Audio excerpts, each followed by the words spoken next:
Wakristo wapendwa na wote mnaotusikia, kila wiki tumekuwa na ujumbe kutoka kwa maaskofu.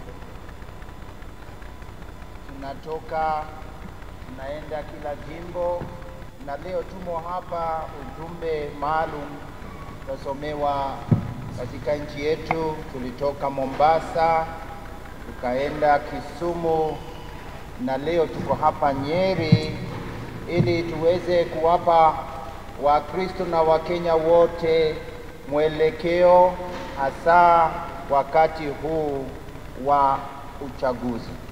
So today, from this Our Lady of Consolation, Our Lady of Consolata Cathedral in Nyeri, would wish to give this message to all Christians, to all people of goodwill, to all Kenyans, in view of the upcoming elections.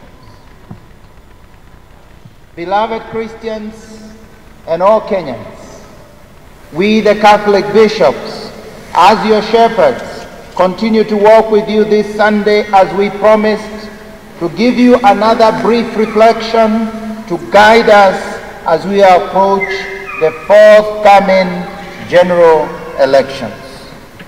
We, as the Catholic bishops, first and foremost, want to wish all fathers a happy Father's Day. In this week's statement of the bishop's voice, we propose to address one fundamental question to all of us participating in the August 9th poll. The question is, what qualities are we looking for in the candidates who have presented themselves to us for election? In other words, what makes a good leader?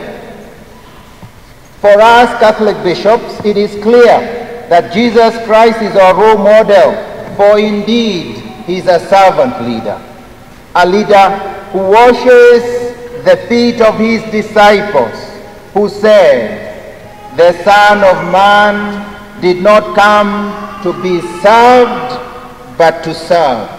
Luke 22:24 to 27. Looking at the example of Jesus Christ, we draw the attention of all of us that a leader performs three basic roles: embodies the vision of the people he leads, works with and involves people in decision-making, inspires people to act freely and voluntarily. A leader must therefore be humble in exercising his office.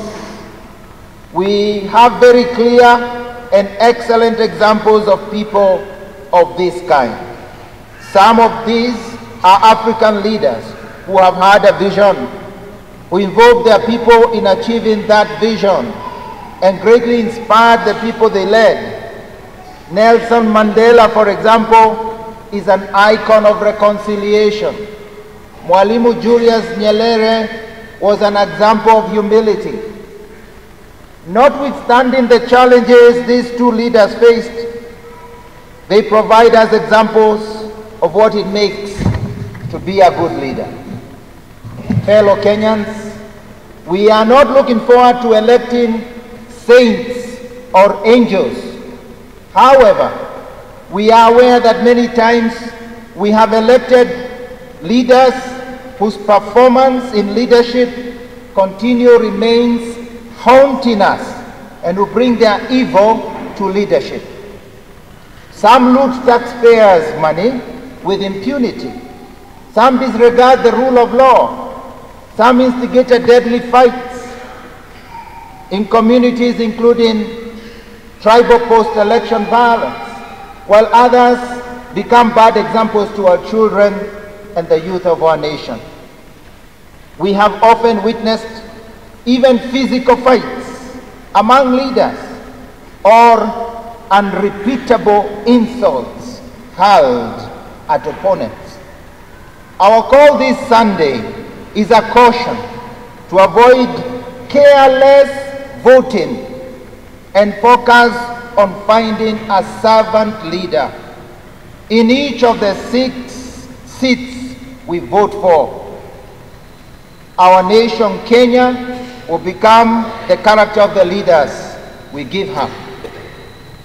In the interest of responding to this call, we wish to focus on the following. 1, casual or careless voting. As we interrogate the worthiness of those seeking for our votes, let us recall we have a civic duty before us to execute in coming out to vote. We will be choosing leaders who will determine for the next 5 years the destiny of our wards, our constituencies, our counties, and our country. We are at the doorsteps of bestowing power to leaders who make decisions about our individual and collective well-being. We therefore cannot afford to be casual in the way we elect leaders. For us Christians, voting is a moral obligation to choose leaders who stand for the good of all citizens. That is why we must interrogate their character, their morality, their value system, and what they stand for in the key moral issues. Number 2, servant leadership. We, the Catholic bishops, propose the following considerations in electing a servant leader. First, a visionary leader. A leader is elected to steer a vision. Manifestos ought to give a glimpse of what a leader is aspiring to. We, however, are aware that the manifestos seem to be an afterthought in many candidates. Nevertheless, we should take this time to ensure that we carefully read the manifestos presented to us and where possible raise concerns with the candidates responsible. One way of doing this is to engage the leaders in discussion forums, including media discussions, and for this we want to challenge our media and even the local media where these leaders offer their vision. We should seize this moment to internalize the vision of our country and vote for the person we consider most suitable to drive it forward. Where the ideal candidate is lacking, we must also interrogate the candidate whose leadership will least expose our nation to negative consequences. Second, a reconciler. You may ask, what is the vision of this country? Our national anthem outlines it clearly. Let all with one accord, in common bond united, build this our nation together, and the glory of Kenya, the fruit of our labor, fill our heart with thanksgiving. The national anthem concludes with this powerful message, where we are invited to live together, and finally, kila siku tuwe na shukrani. As Catholic bishops, we stand for the reconciliation of our people by promoting peace and unity. We will never tire to decry politicians who instigate our people, especially during elections. We need to elect leaders who understand our desire to labor together in building our nation. A candidate who demonstrates a spirit of reconciliation is good for this country.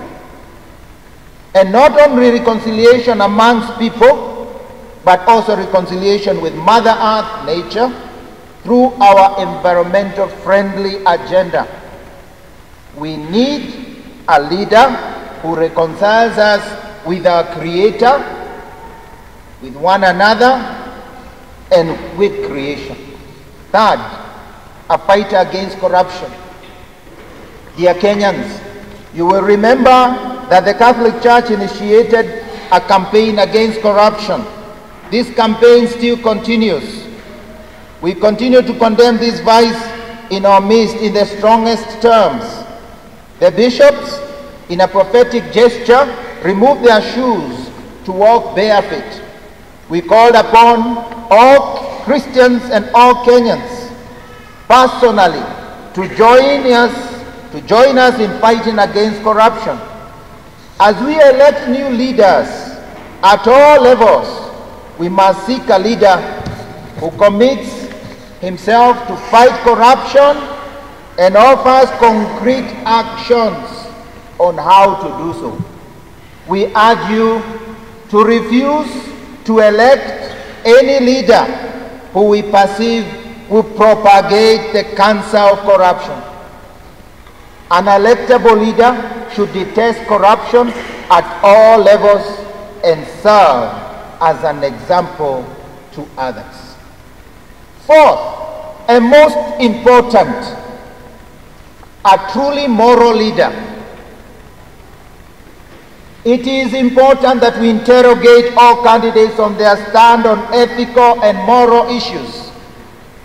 We can look at their earlier statements and ask them to express what they stand for. Unfortunately, we continue to hear leaders proposing in their agenda the propagation of immoral and unethical policies.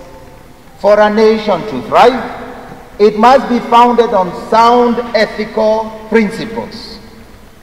Leaders should seek to articulate in our laws the respect of God in His laws as underpinned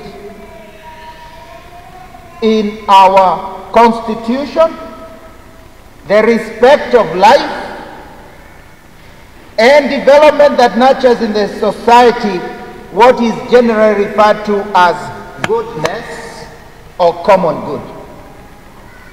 For this reason, our dear Kenyans and dear Christians, we specifically caution you and ask you to stand up against those bad leaders who propose to destroy life in its initial stages in their mother's womb by proposing to support abortion as an agenda.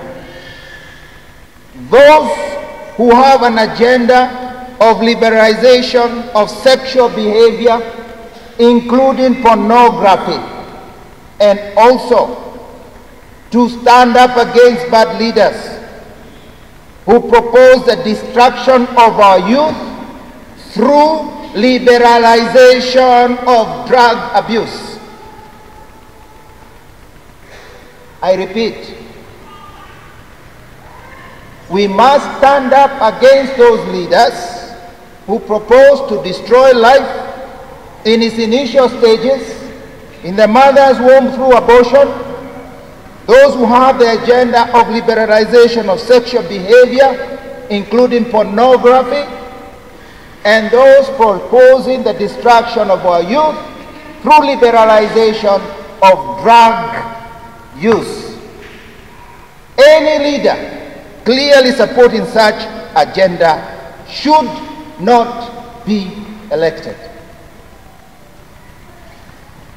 Furthermore, a leader who supports an immoral agenda will not have a conscience. This spells doom for society. When we say God-fearing leader, we mean one who respects God's laws.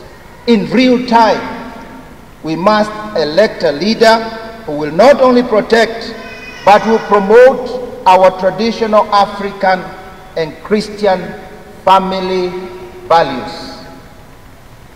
In conclusion, dear Kenyans and Christians, as your shepherds, we ask you to look for qualities of moral servant leadership. That is, leaders who are visionary, reconcilers, and of high integrity to steer our wards, our constituencies, our counties, and our country forward. Let us elect a truly godly leader who inspires hope and unity among Kenyans. May Christ, our servant leader, shine upon us to discern the kind of leader who will address the challenges Kenyans face, particularly the poor and disadvantaged. Let us work together towards God and towards peace. God bless you all, and God bless Kenya. Thank you.